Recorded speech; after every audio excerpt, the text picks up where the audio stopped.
Em nome do Pai, do Filho e do Espírito Santo. Amém.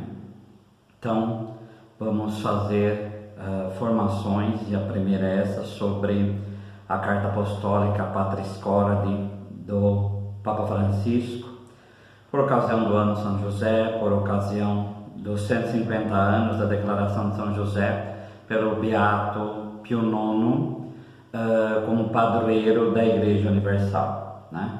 Então, ele declarou como padroeiro da Igreja Católica, Pio XII como apreço padroeiro dos operários, São João Paulo II como guardião e redentor, e o povo invoca também como padroeiro da Boa Morte.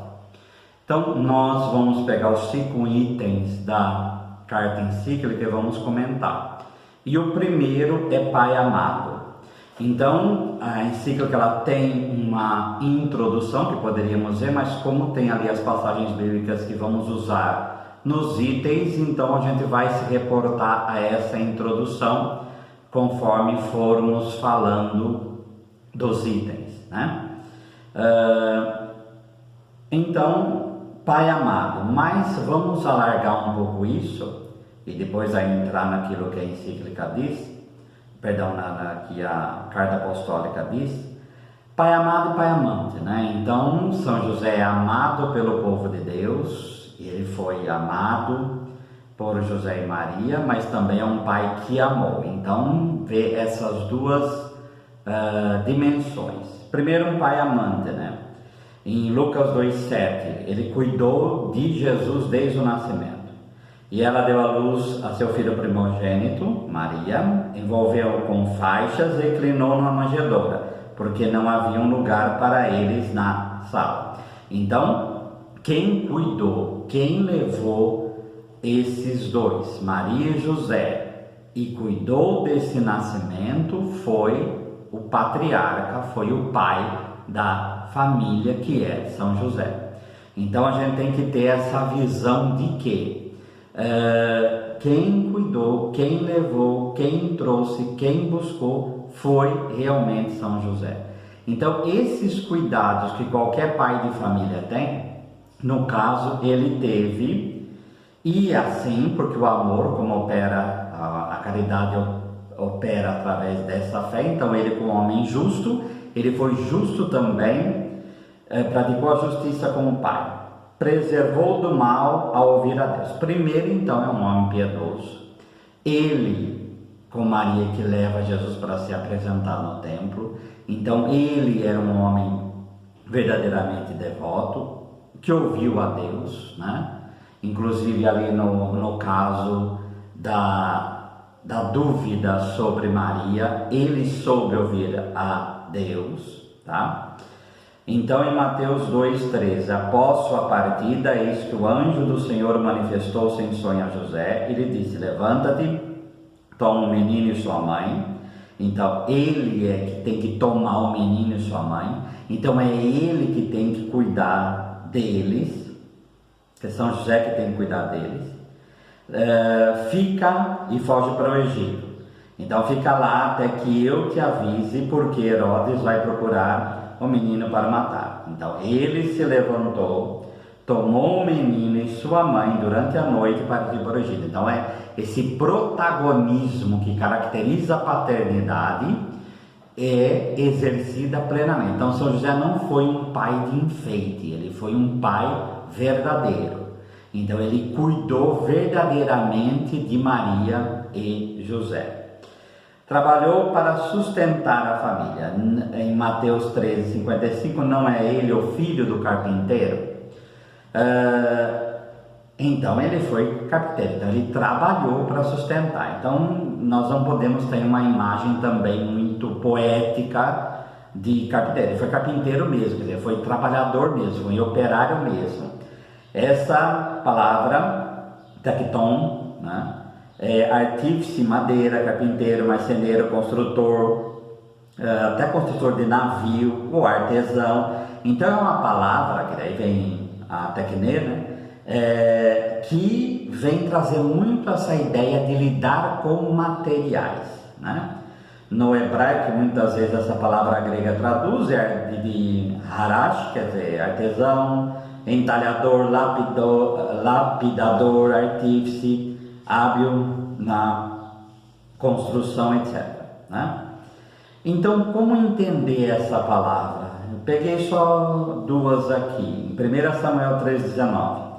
Não havia ferreiro em parte alguma da terra de Israel, porque os filisteus haviam dito importa impedir os hebreus que fabriquem espadas ou lanças.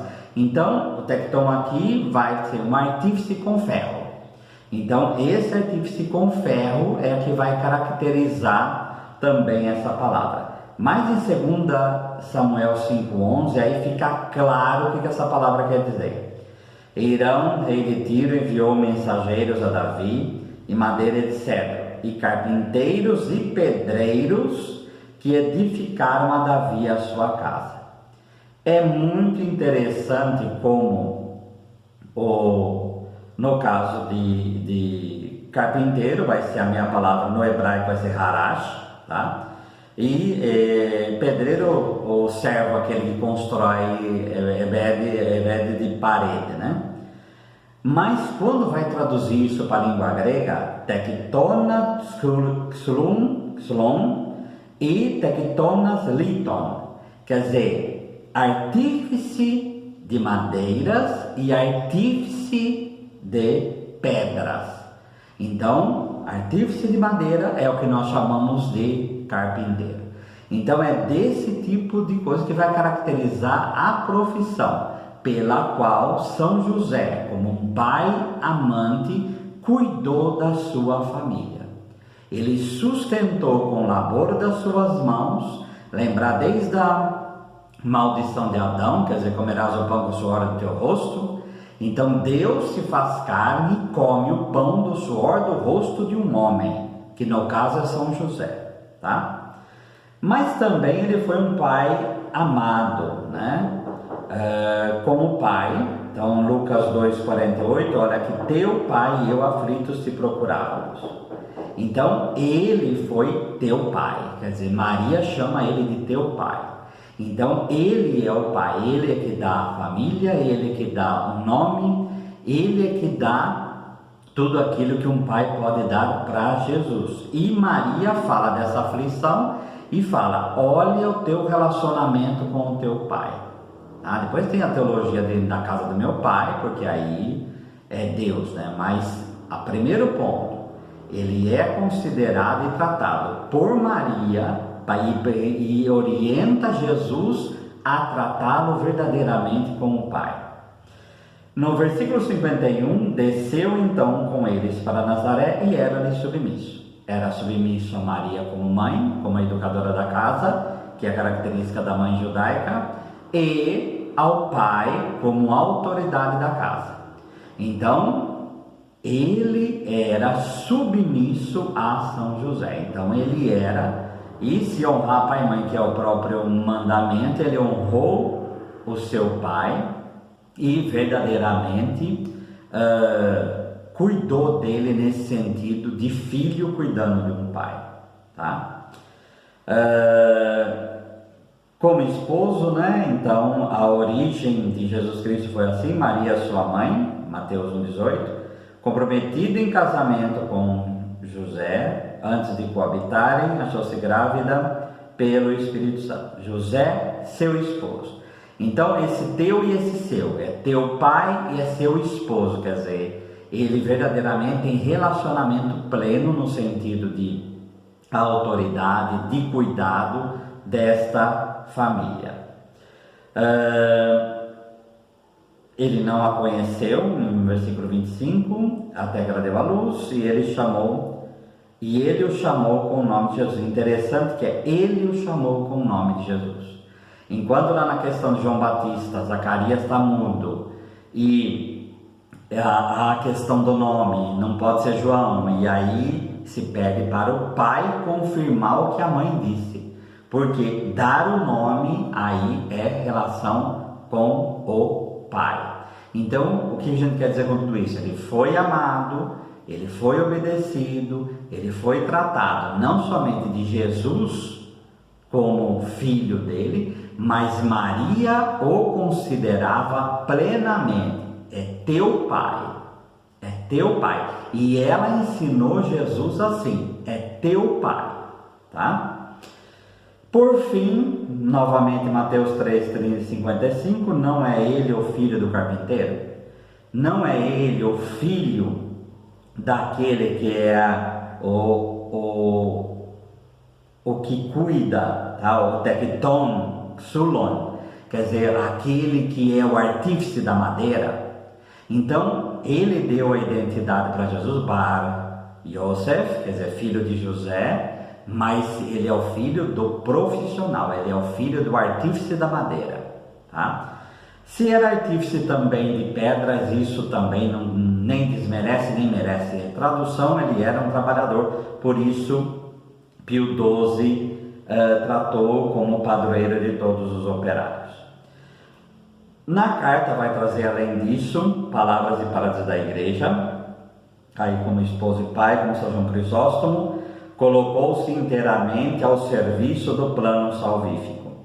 E São Paulo VI, a paternidade se espremiu, da sua vida um serviço, um sacrifício ao mistério da encarnação e à conjunta missão redentora, a autoridade legal que detinha sobre a Sagrada Família para lhe fazer o dom total de si mesmo. Quer dizer, não é uma autoridade para ficar só por ter autoridade. A autoridade famosa, como hoje se diz, até nas ordenações, na oração, autoridade discreta. A autoridade discreta não é a autoridade escondida, é a autoridade que usa da virtude da discrição. Então São José tinha essa autoridade de saber decidir. É Deus quem opera em vós o querer fazer, Filipenses 2. Então ele soube decidir e levar a sua família com boas decisões, tá? São José é um pai que sempre foi amado pelo povo cristão, então, e aí o documento vai trazer Santa Teresa, né? Que aí é muito interessante pegar o que o livro da vida, o capítulo 6, vai trazer, porque São José tem um papel fundamental, que conforme o livro da vida, capítulo 32, versículo 11, mandou-me sua majestade que procurasse fazer um mosteiro e se chamasse São José. E aí, a partir daí, todo mosteiro da reforma carmelitana vai se chamar São José, tá? E por quê? Então, o relacionamento de Santa Teresa com São José fica claro o porquê. Versículo 6 do capítulo 6 do livro da vida. Comecei a mandar celebrar missas e fazer orações aprovadas. Aí tem um interstício falando o que é uma oração aprovada, para não ficar com oração supersticiosa. Tomei por advogado e senhor o glorioso São José.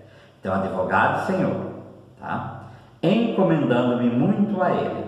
Vi com clareza que esse Pai, Senhor meu, me salvou, fazendo mais do que eu podia pedir, tanto dessa necessidade como de outras maiores, referente à honra e perda da alma. Então, ela confia a própria salvação nas mãos de São José e tudo aquilo que vai ser a reforma. Não me lembro hoje de ter suplicado algo que não me tenha, que ele não tenha feito. Então, essa frase vinda de uma santa como Santa Teresa deveria ressoar no nosso coração e saber o quanto ela o amava, tá? Nada do que ela pediu para ele, ela se lembra de não ter recebido. Por isso que ele se torna aí um patrono da reforma. Espantam-me muitos os grandes favores que Deus me concedeu através desse bem-aventurado santo e os perigos tanto do corpo como da alma que ele me livrou. Este santo glorioso, a minha experiência mostra que Deus permite socorrer em todas as necessidades, querendo dar a entender que São José, por ter sido submisso na terra, na qualidade de pai adotivo, tem no céu todos os seus pedidos atendidos. Então, esse relacionamento de São José com o próprio Jesus. Uma característica da santidade é essa visão de comunhão dos santos, né, que a gente deveria sempre cultivar. Eu queria, versículo 7, persuadir todos a serem devotos a esse glorioso santo, pela minha grande experiência de quantos bens ele alcança de Deus. há alguns anos sempre lhe peço em seu dia alguma coisa, nunca deixando de ser atendida. Se há algo que da minha experiência também possa fazer, no dia 19 de março, já reservem a graça da graça que vocês querem ter na própria vida. Eu fiz essa experiência, é algo realmente fundamental na nossa caminhada de santidade, por a exemplo de Teresa. Então, ainda mais um ano dele, também consagrado à família, é algo para a gente reservar para esse dia de São José. Se a petição vai algo torcida, ele endireita para maior bem meu. Então tudo coopera para o bem daqueles que amam a Deus. Só peço pelo amor de Deus, versículo 8, que quem não me crê o experimente. Então Teresa não fala nas próprias palavras, ela fala da experiência dela, mas fala assim: experimente você também, faça isso e vamos ver o que acontece, né? Vendo por experiência o grande bem que é encomendar nesse glorioso patriarca e ter-lhe devoção. Quem não encontrar mestre que ensine a rezar, tome por mestre esse glorioso santo. Então, vendo o carisma, que é o carisma carmelitano, e ela vai falar que um mestre de oração se torna verdadeiramente São José, porque é aquele que soube verdadeiramente ouvir a Deus e colocar-se perante Deus. O documento continua, né, a carta apostólica, em todo o manual de orações, aí as quarta-feiras consagradas a São José, como sábado é Maria, o mês de março inteiro tradicionalmente é dedicado a ele. A confiança do povo em São José tem na expressão ite a Yosef, que é de Gênesis 41, 55, quando José do Egito, que foi abandonado, o nome José é aquele que foi acrescentado, porque ele aí se torna na época o mais novo, um dos mais novos, e aí esse José, desprezado pelos irmãos, foi vendido. Então toda uma história aí de entraves, de escravidão e etc. No final, o que acontece? Ele se torna o instrumento da providência de Deus para a sua família e para o próprio povo de Israel. E a frase do faraó, dentro das vacas magras, lá daquele processo de fome, ide a José, que ele vai fazer o que ele vos disser, ele vai providenciar, né? Então a igreja sempre aplicou essa frase, aplicada a José, filho de Jacó, José do Egito, aplicou aí a São José, quando descendente de Davi, de cuja raiz deveria nascer Jesus, segundo a promessa feita ao rei pelo profeta Natã, e como esposa de Maria de Nazaré, São José constituiu a dobradiça que une o Antigo e o Novo Testamento. Então, Pai amado, Pai amante, então o nosso relacionamento com Ele é exemplo do que nos diz Santa Teresa. Nós deveríamos aí ter um pouquinho de reforma na nossa própria devoção, e se foi um pai amante que verdadeiramente amou Maria e José, se foi um pai amado que foi verdadeiramente pai de Jesus em todos os sentidos, foi esposo dedicado a Maria, então a nossa devoção a esse pai amado e pai amante deveria ser trabalhada nesse sentido a São José. Então peçamos pela intercessão de São José que nós aprendamos a nos entregar a Deus como ele fez. São José, rogai por nós. O Senhor nos abençoe, nos livre de todo mal e nos conduz à vida eterna.